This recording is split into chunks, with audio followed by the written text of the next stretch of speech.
Hi there, and welcome back to the HQ. Today, we are going to be reacting to Defunctland, the history of Disney's best coaster, Space Mountain from the Earth to the Moon. So, this is kind of like a sequel follow-up video to the failure of Euro Disneyland, because, you know, the whole previous video is all about how Euro Disneyland flopped super hard, and then they decided to, you know, break glass in case of flop by making a new Space Mountain. And apparently, you know, based off the title, really hit it out of the park with this one because it's considered their best coaster. So let's jump right in and see the history of what is considered the best coaster in Disneyland history. If the engine of an airplane falls out in full flight, what are the options? Anything is possible today, including closure. Michael Eisner, 1994. That's a heck of a quote, Eisner.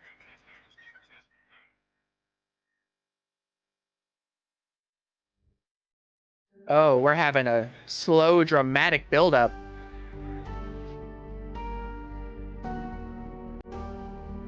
From the Earth to the Moon. Da-da-da-da, Luna. Hey there, Sane.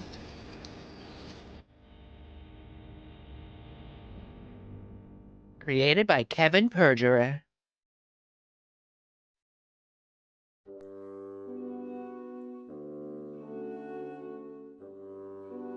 I love these low-key videos.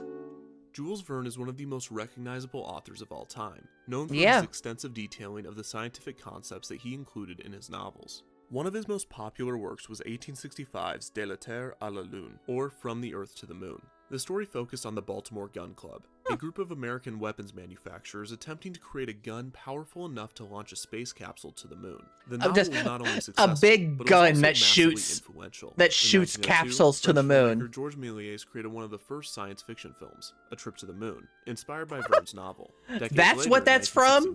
When the astronauts of Apollo 11 returned from their own trip to the moon, Neil Armstrong drew comparisons between Verne's story and his team's mission. So when it came time to build it's a rat. At Euro Disneyland, I'm a big rat. Drawing inspiration from the work of Verne, it was quite obvious how to fit a Space Mountain into it. The issue was the budget. The original concept honestly, for Discoveryland. I love Jules Verne's whole idea of retrofuturism. It is one of my favorite things to do with like any future concept is like retrofuturism, because it's just that timeless thing of like this future, like the retrofuturism aesthetic is just so timeless to me, and I just love the whole vibe of it. Space Mountain was much more than just an enclosed roller coaster. The Imagineers drew up a ginormous pavilion, over twice the size of Space Mountain at Walt Disney World, named Discovery Mountain. Guests would enter the pavilion into an interior themed after Mysterious Island, the home port of Captain Nemo and the Nautilus. They would immediately be greeted by the famous submarine peeking out of the water. This ginormous model would house a walk-through attraction, allowing guests to experience the interior of the Nautilus, similar to the original Disneyland exhibit. Near this area would have also been an underwater restaurant themed to the interior of the sub, so that guests could dine aboard the Nautilus and stare out at the ocean life. This was another that's pretty sick concept from the never-built Discovery Bay. The pavilion would also allow guests to have direct access to Star Tours and Captain EO. At one point, it was rumored that the popular Epcot dark ride Horizons would be cloned and placed within the pavilion, and concept art showed the Jules Verne show scene from the ride replicated and placed above guests. There was also a steampunk-themed train station that the Euro they're just really going all in on this. Tower based on another Jules Verne property. They knew they had to save this park. And finally, a Space Mountain themed after From the Earth to the Moon. This Space Mountain would not only take guests from the Earth to the stars, but it also allowed them to navigate the lunar surface. Guests would be shot out of a large cannon, akin to Verne's space gun, and be sent to the moon. They would then wind through craters and rock formations before returning back to Earth. But this is elaborate. The pavilion could even watch the coaster speed through the stars from areas referred to as telescope points. Discovery Mountain and its attractions would be another ambitious Imagineering concept that would never come to fruition. And it is quite obvious why. While the idea itself seems great, the show building, crazy elaborate for the time. With an enormous price tag, outside of Euro Disney's I can imagine. Budget. This was one of the reasons that Disney decided to wait a few years after Euro Disney's opening to greenlight the project. Their thinking was they wanted that if the to resort turned a profit quickly, they would have the funds necessary to build they wanted to Mountain.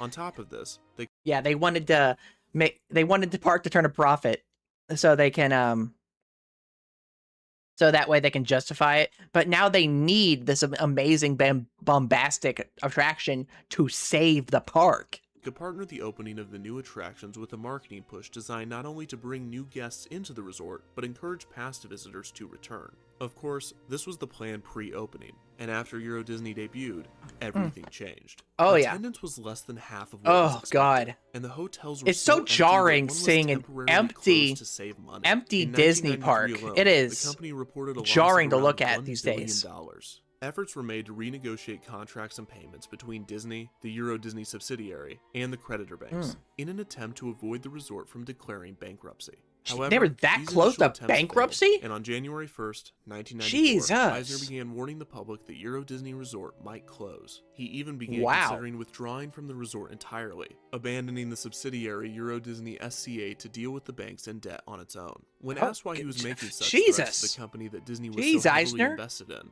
Eisner replied, "The word threaten doesn't seem fair to me." He went on to say what that you were Disney doing. would fully support Euro Disney SCA.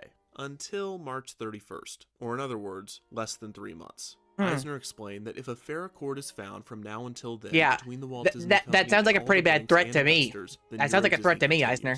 That would be a happy end in the tradition of the Disney universe. While March 31st was how long Disney support was promised, the involved parties really only had until March 15th to sort out $3.5 billion in debt, because that was the day of the annual shareholders meeting. Euro Disney SCA would need to be able to report some sort of update on the restructuring plan and assurance of Disney support to avoid the bankruptcy. Somehow, on March 14th, the day before the shareholders meeting, a restructuring was announced, in which Disney, the creditor banks, and a wealthy Saudi prince invested in the resort.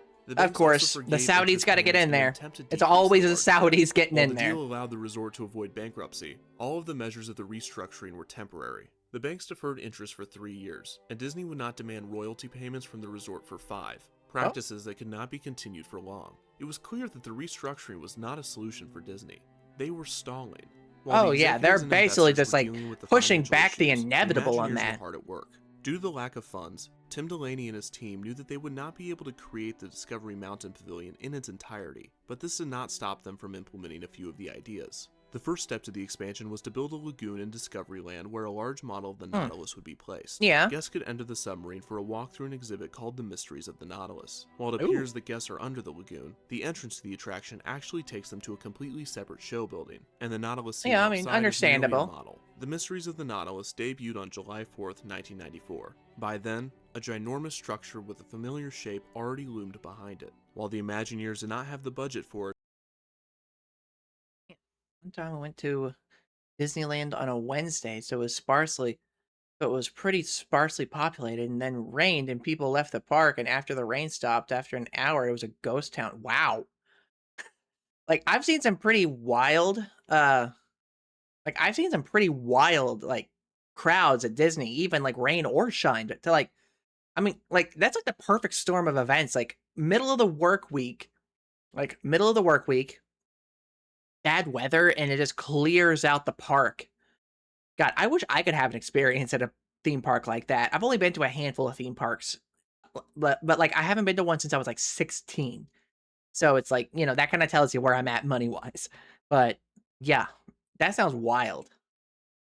In its original form, they had found the funds to build a Discovery Mountain. Instead of a pavilion filled with attractions, this conical structure would feature just one, the enclosed coaster themed after Jules Verne's From the Earth to the Moon. Your destination. Now let's see how they hit it. Outer space.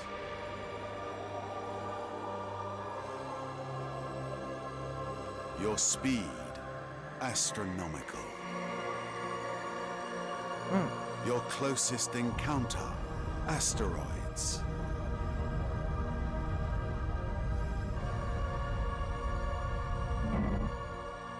Between the Earth and the Moon lies the adventure.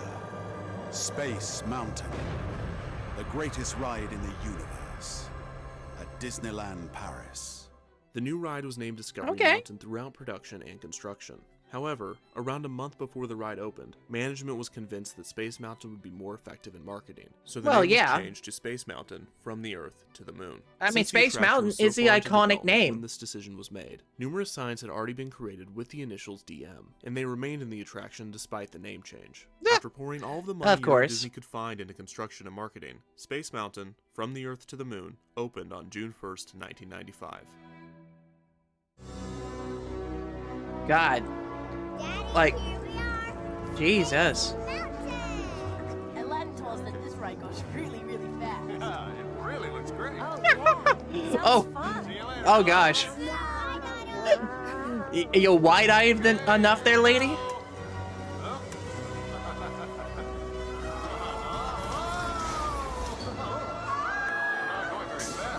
Oh.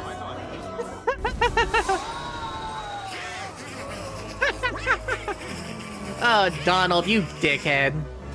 Yeah. That was so great. 90s actors are the funniest. Let's go again. As guests approached the new Space Mountain, it was immediately Yeah, clear that this was that much was different than that any sure moment was they'd seen acting in before. that commercial. For one, the exterior copper finish was highly stylistic, blending in perfectly with the rest of Discoveryland. Also, That sure was the massive acting. bronze cannon attached to the side of the mountain provided an incredible exterior show. Every few minutes, the cannon would fire, and out of the barrel would come a bullet containing screaming guests. Perfectly placed smoke effects gave the appearance that the guests had been shot into the sky. Yeah, going I so fast love that the they had disappeared aesthetic out of the other here. side of the cannon. I As guests love entered the queue, aesthetic They here. were surprised to find themselves on a A platform in the virtual middle of the ride, recreation with of the trains and ride, special huh? effects surrounding them, giving a preview of what was to come. Guests Yeah, eventually one of the made their way into performances home of the all Baltimore time. Gun Club, in which drawings of the planned space gun could be seen. It is also set up here that a member of the club has started a space mining company, and drawings of his machines were also on display. After waiting for the majority of the queue inside, guests exit onto the side of the mountain. The loading station is outside, as guests need to enter the space gun in order to be shot into space. After boarding their vehicles, guests are put directly into the barrel of the cannon. At this point, the ride reveals one of its most impressive features, the newly developed SOBAT, or Synchronized Onboard Audio Track. This allows for music and sound effects to be played directly to guests, with the track being timed perfectly to emphasize different experiences. God, I can imagine how difficult it must be to make something like this. Written by composer Steve Bramson, is a beautiful, heroic, and epic melody, and is one of the highlights of the ride. But sound is just I one assume of the that's what many we're listening elements to with right which the now. coaster would impress its riders. The next came after guests had entered the cannon. Sitting on an incline, the guests wait as the gun is prepared. The sides open, and the train is lifted into position. Just as the music builds, guests are launched, traveling upward 40 miles per hour through smoke. Then, a drop down reveals that they have made it to space. Into the virtual, into the virtual. Asteroids. The turn levels out into a drop, sending guests into another surprise. God, a full loop, making this the first and so far only Space Mountain to feature an any interior type of inversion. full After loop finishing the loop, inversion. The train speeds ahead, weaving its way through a large space mining Like, I tunnel. can't imagine Guests are then riding taken up a curved incline like, and I'm make their bad way about through the roller smoky coasters and interior motion of a sickness, hollow but I medium. could not The train then imagine performs a long corkscrew riding before this. slowing down a bit and coming onto a lift hill. Guests are then given a view of the smiling moon, similar in style to the George Méliès film. After finally reaching their destination, guests smiling plummet back moon. down to Earth, making their way through more meteors and another inversion before a series of lights signal that the train is about to stop. Guests then swoop down and enter the Electro-Develocitor, a device designed to land the bullets sent to the moon. Guests are given their last burst of smoke before the music transitions to a victorious march. The train then exits the mountain and returns to the loading station. To say that That's Space Mountain honestly, from the Earth to the moon that seems was like an impressive amazing would ride. not do it justice. The technology, the music, and the theming were amazing, but perhaps the most brilliant part of the ride was its ability to tell a story despite its fast-paced design. Oh yeah, The nearly $90 million ride was a huge gamble for I Walt love Disney. like The company was rides that have a story to tell and tell them well are amazing. Like I'm a big old pansy whenever it comes to roller coasters and stuff. I can't do like thrill rides just because I got a bad heart for it. Like I've literally spent like the last week dealing with heart palpitations. So I don't know if I could take it. But yeah. A ride that has like a big story to tell like that and can tell it well are always amazing. You know, if you want to see how not to tell a story, then check out my Defunctland video reaction to the California to Superstar Limo. Because that's a bad one. Real bad one. relying on the attraction to reinvigorate interest in the park. In Euro Disney's annual report sent out to shareholders in the years leading up to its release, the company mentioned the ride and the way in which it would turn the resort around. This put a lot of unfair pressure on the ride to draw audiences in, but somehow, it surpassed all expectations. Space Mountain Oh yeah, from I the mean, Earth to the this Moon was a looked like an smashing amazing success. ride. The ride seemed to even please some of the French public so critical of Euro Disney in its beginning. The ride's heavy marketing and rave reviews caused resort attendance to skyrocket. And a year after Space Mountain's opening, the newly named Disneyland Paris was happy to announce its first quarterly profit. Wow. $35 million. A small number, but a huge victory. Yeah, Talks they of turned the a park profit. closing ceased, and Michael Eisner even personally thanked designer Tim Delaney for saving Euro Disney. The coaster had done everything that it had set out to do. Yeah, that and man more. single-handedly However, saved Space this Mountain park. From the Earth to the Moon would only get to entertain guests for 1 decade, because while it had saved the resort, a new round of misfortune would soon be on its way. Well, shoot. Opening of the Walt Disney Studios, take 1. Lights. Camera. Moteur. Saturn. Action. So they're opening a Walt Disney Studios.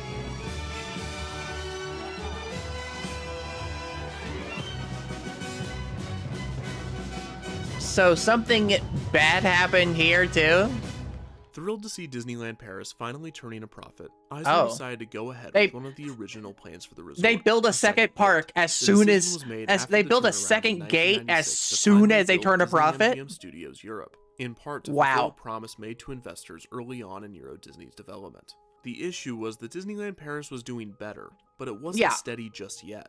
On top of this, it was like Disney MGM Studios in Orlando they was were having a barely difficult time profitable. adjusting to the reduced number of productions being shot at the studios. The park was in sort of a theming limbo, caught between the original Universal Studios Hollywood production Tram Tour and the new Universal Studios Florida Ride the Movie style. It would remain in this limbo for nearly 20 years before eventually going all in on the latter. Regardless, this made creating Disney MGM Studios Europe all the more difficult, as its source material was not confident in its own theming. However, Eisner and the executives pushed on, and created the second gate anyways. This sounds like such a bad idea. Like the park barely turned a profit, and they're already going forward on a second gate. Opening as Walt Disney Studios Park on March 16th, 2002. The construction budget for the resort was a mere $550 million. Even California Adventure cost at least $600 million. The result was a park which mainly consisted of shows and demonstrations. On opening day, the theme park only featured 3 rides: Rock and Roller Coaster, the Studio rides, and Magic Carpets of Aladdin. On top of the park's lack of pull among guests, the terrorist attacks of September 11th hurt the tourism industry worldwide. Disney also cited the war with Iraq. Yeah, that'll do it.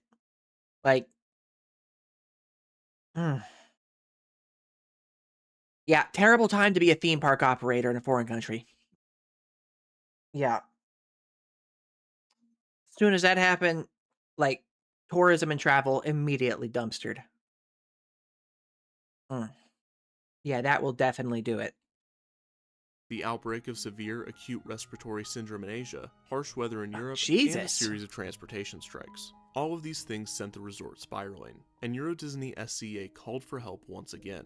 Disney and the investors had to restructure the resort's finances for a second time. They had to restructure again. Needed another attendance boost after the process to get back on track. In order to do so, they would turn to the attraction that was once their savior. To coincide with the 10th year anniversary of the ride, and more importantly, create a desperately needed attendance boost, Space Mountain From the Earth to the Moon was retooled to Space Mountain Mission 2. Mickey was waiting outside for me with a supercomputer. Bingo! Camera detected on outer edges of the galaxy in Space Mountain Mission 2.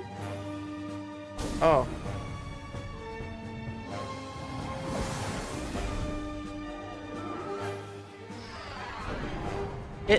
Is it just the same ride, but completely changed the theming or something? Ah, a little bright. Afterwards, the camera was nowhere to be seen. The new version of the ride saw the removal of the vast majority of the Jules Verne theming, and the new mission took guests all across the universe. This saw a lot of the story accents replaced by generic space-themed objects. For instance, the Smiling Moon was changed to an animation of a supernova. Most large structures and scenes remained, and various lighting effects were added throughout the ride. Perhaps too many, as parts of the track and show building were exposed. The cannon launch was altered so that the train started from a point lower down on the incline. The cars were repainted to silver instead of bronze, and most disappointing of all, the original score to the ride was replaced for a new one written by Michael Giacchino, the famous composer that had worked on the updated Space Mountain scores for Disneyland in Anaheim and Hong Kong. The result was a Space Mountain similar in design to its predecessor, but without the story and theming that had made the original experience so unique. Yeah, like, what's the point of having such a unique Space Mountain if you're not going to keep the unique story behind it? And you're just going to go with something like wholly generic. Like, no wonder this ride's on a Defunctland video, because they took the original ride and bastardized it into a generic hunk of shit. Mission 2 was still the most exhilarating Space Mountain on Earth, but now it was no different than any of the others in terms of story. Worse, the change came for the purpose of a lazy marketing scheme, in that Disneyland Paris can now market Space Mountain as a brand new ride, despite it just being a watered-down version of the original. Space Mountain Mission 2 would operate for over a decade, it's like closing in January 2017. It's the Sonic Colors Ultimate of rides. For years that Mission 2 would eventually be reverted back to its former glory. But, of course, this wasn't the case. Quite the opposite, really. When Paris' Space Mountain would reopen in May of 2017, it received the Star Wars Hyperspace Mountain treatment. This overlay first appeared in Disneyland and Anaheim in 2015, then again in Hong Kong in 20... So, they took one of the most unique rides that they had in their entire repertoire, rebranded it for the sake of publicity to a generic Space Mountain, and then rebranded it again just to Star Wars. 2016. All of the Hyperspace Mountain overlays rely on the use of projection mapping to add recognizable ships and planets from the Star Wars universe. These work a lot better with the classic Space Mountain style, because Paris' version just feels empty and sad. This version of the ride is only supposed to last until mid to late 2018. After this, Space Mountain Mission 2 will return, but many fans are still hoping that From the Earth to the Moon will eventually make its way back to Discoveryland. It was everything you could want. One can hope. One can really hope. Perfect theming, innovative technology, and monetarily successful. It was the best Space Mountain, and it saved Euro Disney, even if it was just for a little while. And then they killed it. The Disneyland Paris Resort, it has always bragged about being the #1 tourist destination in Europe. While this might be the case, this is in no way an indication of success. It has limped along, showing some glimmers of hope before being devastated by financial issues once again. And the Walt Disney Company has recently it's still in over. debt? In early 2018, CEO Bob Iger promised a large investment in the resort. This will hopefully be the end of the struggles of Disneyland Paris. I don't even want to know what 2020 did to it. Its initial failures created a domino effect within the Walt Disney Company, affecting all areas of the parks division. During what was one of the most successful times for Disney Studios, Euro Disney held the company behind. The financial issues would force the closure of many fan-favorite rides, and see the cancellation of many ambitious projects. If any good was to come out of the resort's failure, it would be an important lesson. When one goes in with the mindset that failure is impossible, or when one's only worry is that they will be too successful, they will be completely caught off guard by even slightly missing the mark. Perhaps the most ironic part is that Eisner treatment there. believe that the entrepreneurs of the United States possess the exact opposite trait. As he wrote in the final line of From the Earth to the Moon, wow, it is the part irony of the American here. temperament to foresee everything in business. The irony here. Failure. The irony of that last statement is not lost on me in the slightest. The fantastical, romanticized idea of the big-brained innovations of American businessmen that Jules Verne had when writing that book, only for his exact creations to be, like, shown in such a way and bastardized into shadows of their former selves as business plummets because American businessmen don't know what they're doing or how to appeal to certain crowds. It's honestly a very melancholy, sad ending. I don't know what Disneyland Paris is doing now, like after 2020, much less like there being like 3 new wars over in the Middle East and Western Europe, or Eastern Europe, rather. Yeah, I don't even want to imagine how bad it is there right now. Oh, I mean, hopefully they've rebranded it back to From the Earth to the Moon and not just that generic Mission 2 nonsense, because that would be the best for it, honestly. Bring it back to the OG. Refurbish it, clean it up. But yeah, it's just really sad. But yeah, let me know what you thought about that in the comments down below. And of course, don't forget to hit like on the video, subscribe to the channel, and ding that bell so you know when I upload, and it helps me out in the algorithm. And as always, I will see you next time at the HQ. Bye-bye.